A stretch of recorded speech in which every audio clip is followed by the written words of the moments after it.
こんにちは、まいです。今回は暮らしのアップデート品10選をお伝えします。日常に彩りを与えてくれたものや生活がより快適になったものばかりなので、ぜひ最後までご覧ください。それでは行ってみましょ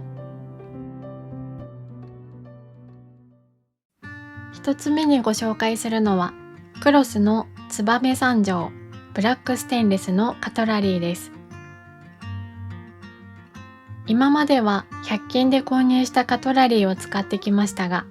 とてもお気に入りのものに出会えたため新調しました。ステンレスや刃物など金物の産地として有名な新潟県の燕三条で、一つ一つ丁寧に作られている商品です。開けた瞬間、洗練されたデザインとブラックの輝きに声を飲むほど感動しました。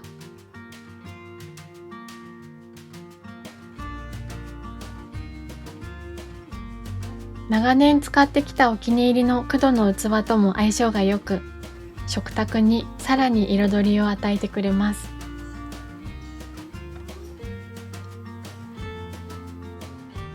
舌触りも滑らかで、食材の食感や味を最大限に楽しめるカトラリーです。食洗機に対応してくれている点もとても助かります。水滴がついたまま自然乾燥させてしまうと水垢が目立つことがあるので、布巾で拭いて乾かすようにしています。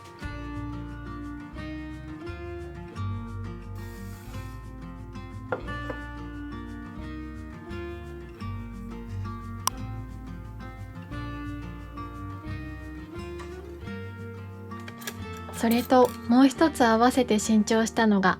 エイラスのお箸です。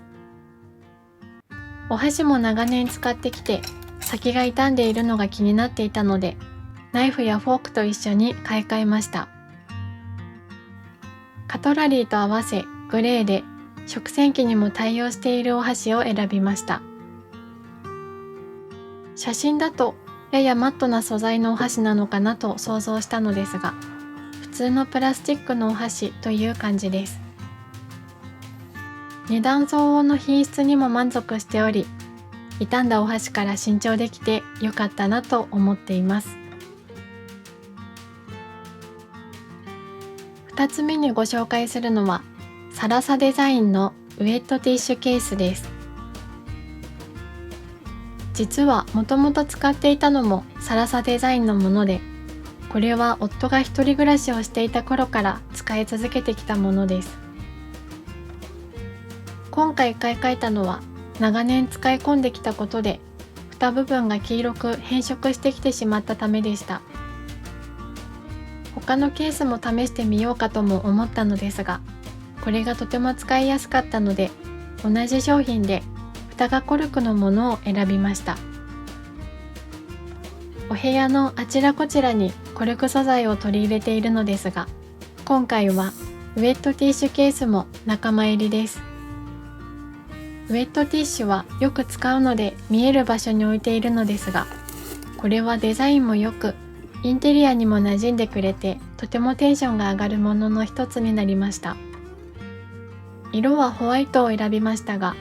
真っ白ではなくオフホワイトのような印象です。蓋の内側はシリコン素材になっていて、カビも生えにくい工夫がされていました。そこには滑り止めがついていて安定感があります。ケース自体にある程度の重みがあるため、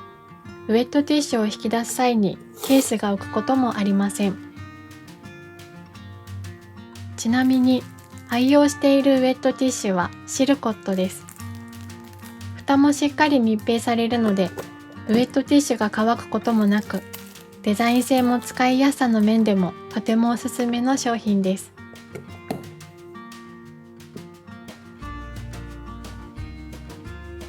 夫がよくウェットティッシュをちょい出しするのですが、コルク部分に当たり変色やカビが生える可能性があるので、今はちょい出ししないように気をつけてくれています。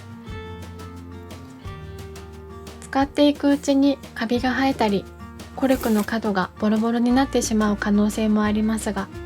別売りでコルクの蓋のみでも購入できるようです。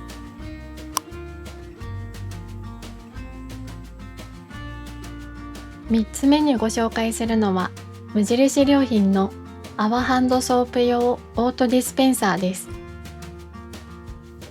たまたま無印良品に行ったら、このディスペンサーが置いてあったため、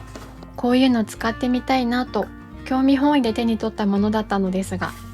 想像以上に良くて、今では使うたびに買ってよかったと思っています。今までは同じく無印良品のペット詰め替えボトル泡タイプを使ってきました。洗面台に置きっぱなしにするとぬめりや水垢が残るのが嫌だったので、使うたびに棚から下ろし、水滴を拭き上げてから戻す作業が必要でした。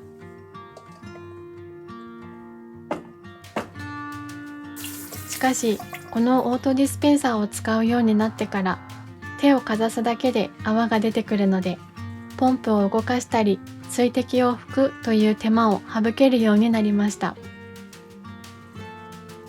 水滴を拭くこと自体はそんなに大した作業ではありませんが、このちょっとしたひと手間を省く工夫を積み重ねていくことで、暮らしがどんどん快適になっていく気がしています。泡の突出量を2段階で選べるようになっていて、私は多い方に設定をしています。炭酸アルカリ電池4本で4ヶ月ほど持ちます。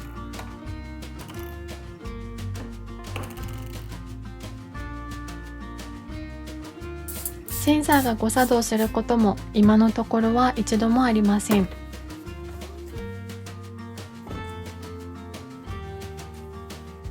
興味本位で手に取ったものでしたが、手を洗う際にちょっとした手間を減らすことができ、暮らしを快適にしてくれたおすすめの商品です。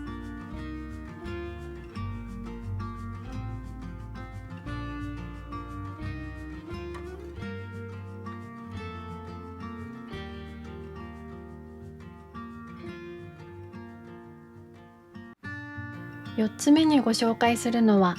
キントーのシャーレガラスケースです。今まで入浴剤を詰め替えるのに使っていた容器は、蓋を閉めるときに噛み合わないことがたまにあり、いいのがあったら買い替えたいなと思っていたところ、このとっておきの容器を見つけました。名前のように理科の実験で使うシャーレのようなフォルムをしていて、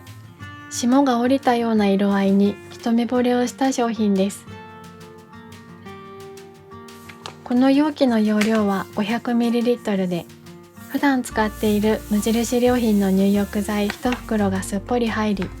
スプーンを入れてもまだ余裕があります。以前は蓋を開け閉めするのにひねる動作が必要でしたが、これはかぶせるだけなのでワンアクションで済むようになりました。毎日のお風呂で入浴剤を入れるのが楽しみになる容器です。3種類のサイズ展開があるので、アクセサリーを入れたり、調味料や食材などの保管容器としてなど、いろいろなものを収納することもできます。ガラスなので取り扱いには注意が必要ですが、置いておくだけで気分が上がるデザインでとても気に入って使っています。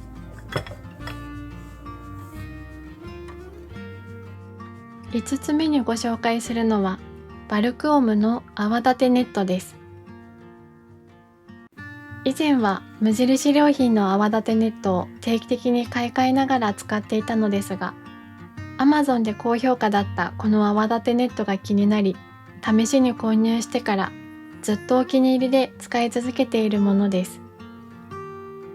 この泡立てネットのおすすめのポイントは、泡立ちの良さとへたれなさです。今まで泡立てネットはあまりコストをかけずに取っ替え引っ換えいろいろな種類を使ってきたのですが、使っていくたびにどうしてもネットも泡もへたれやすくなってしまい、定期的な買い替えが必要でした。しかし、このバルコームの泡立てネットは、実は約2年間使い続けているのですが、この泡立ちの良さが今でも健在です。ネット自体も切れたりへたれることもなく、見た目も綺麗に使い続けることができています。今まで使ってきた泡立てネットと比較すると、値段は少し高めなのですが、買い替える頻度が圧倒的に減ったので、長期的なコスパと使い心地に大満足の商品です。6つ目にご紹介するのは、タオル研究所のフェイスタオルスピードドライ 3D です。洗面所のタオルの身長に合わせて、夫と子供のお風呂上がりのタオルも交換したかったため、5枚セットで購入しました。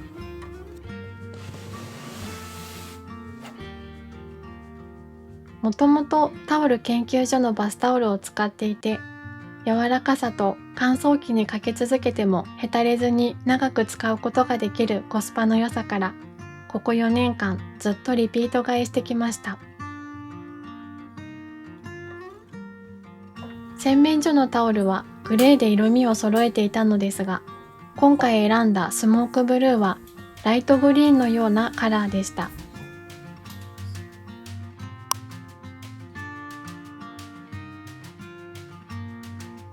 洗面台用、夫用、子供用で分かりやすいように目印を書いて管理しています。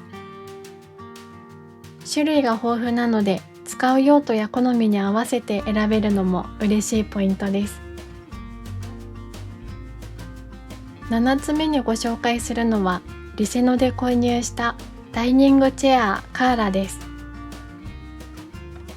長年使ってきた椅子の座面のクッションがへたれ、座るたびに直に硬さを感じるようになり、椅子全体も傷んできたため、今回新調しました。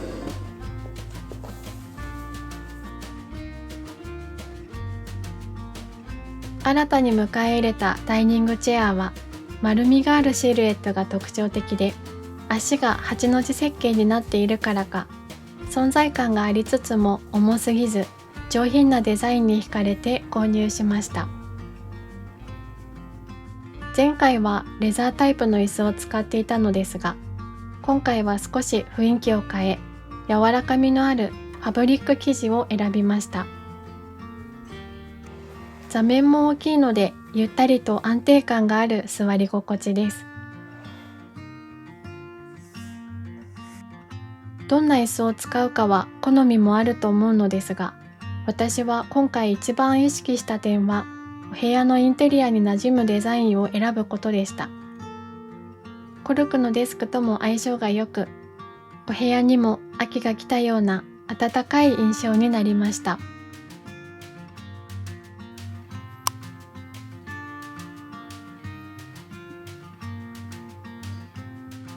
この椅子に一手間加えることでさらに使いやすくなったアイテムが、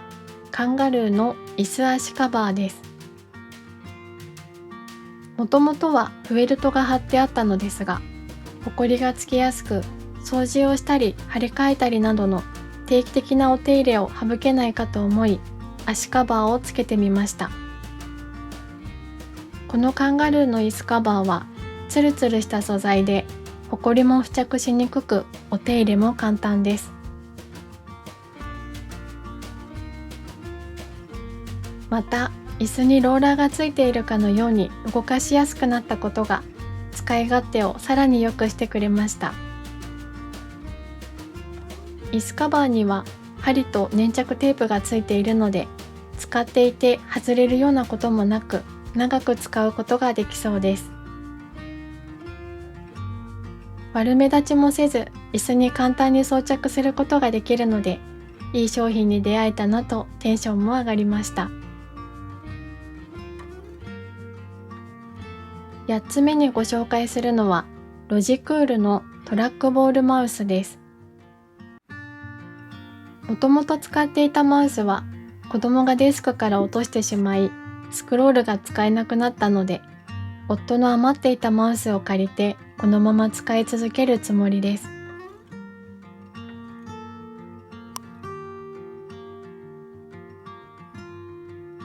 トラックボールに慣れるのに2、3日かかりましたが、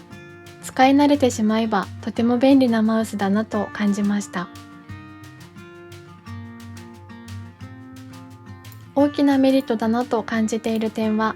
カーソルが繊細に動くので動画編集など細かい作業がしやすいことと、デスクの素材を選ばず小スペースで使うことができることです。コルクだと稀に引っかかることがあったのですが、トラックボールだと光沢がある机などでも支障なく使うことができます。デメリットは、普通のマウスと比較すると大きく重たいので持ち運びには不向きな点です。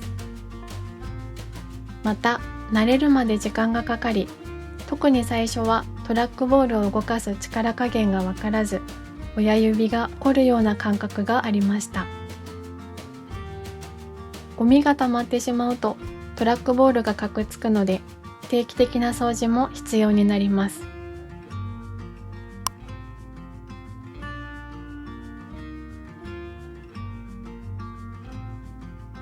9つ目にご紹介するのは T プロフェッショナルのコンパクト高圧洗浄機です。ベランダや窓掃除の用途で使いたく、少し奮発して購入した商品です。今まではこちらのダイソーの300円で購入した園芸用噴霧器を使っていました。シュポシュポ加圧すればビューッと水が勢いよく出るので、外掃除に便利だなと思っていたのですが、この動作を永遠に繰り返さないといけないので、体力と気力の消耗が激しく、ベランダ掃除がどんどん億劫になり、放置しがちになってしまいました。今回購入したコンパクト高圧洗浄機は、タイプ C 充電でコードレスで使うことができ、水道接続も必要なく、バケツに水を入れるだけでどこでも使用することができます。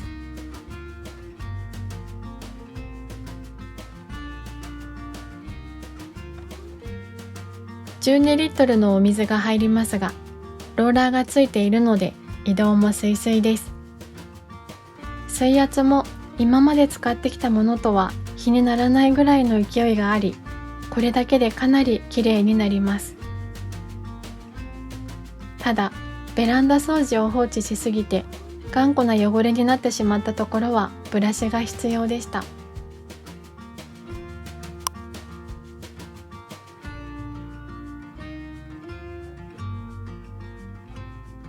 この高圧洗浄機を買ってから使うのが楽しくて、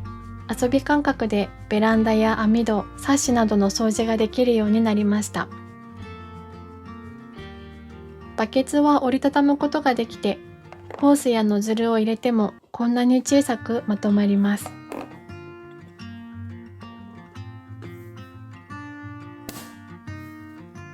玄関などにも場所を取らずに収納することができる作りになっているのはとても嬉しいポイントです。バケツの折りたたみもしやすく、ローラーもついていて使い勝手がいいなと思い、使用用途が本来の用途とは異なるため自己責任にはなりますが、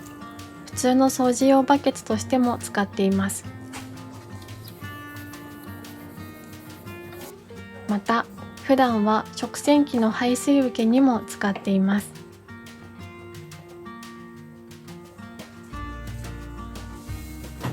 そのため、今まで使ってきた掃除用折りたたみバケツは手放すことにしました。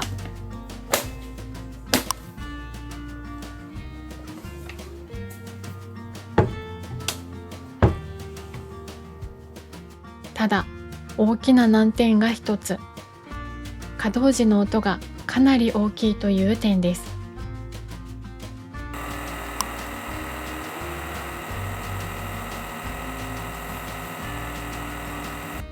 水圧を下げても稼働音はかなり気になります。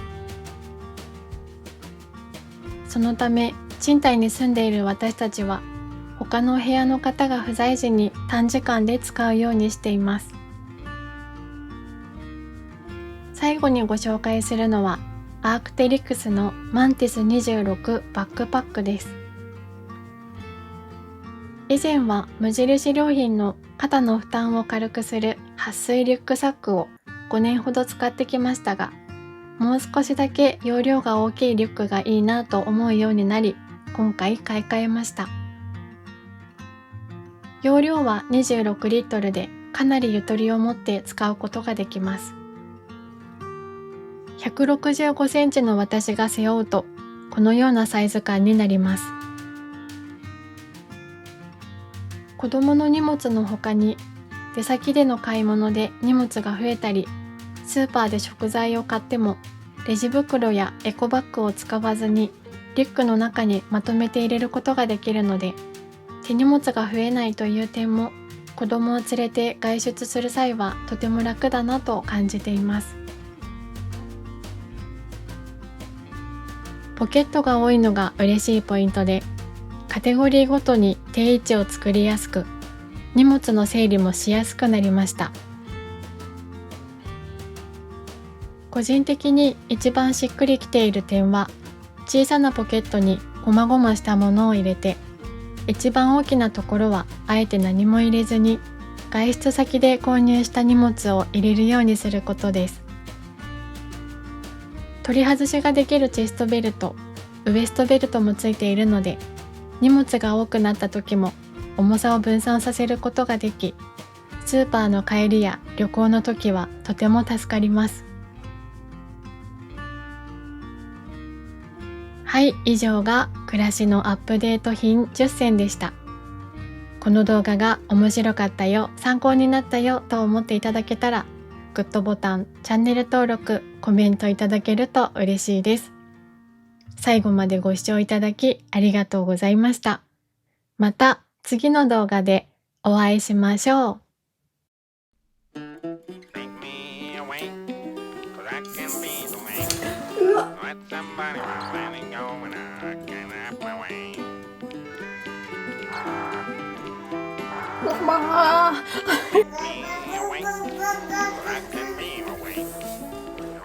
Somebody and let me go, you gotta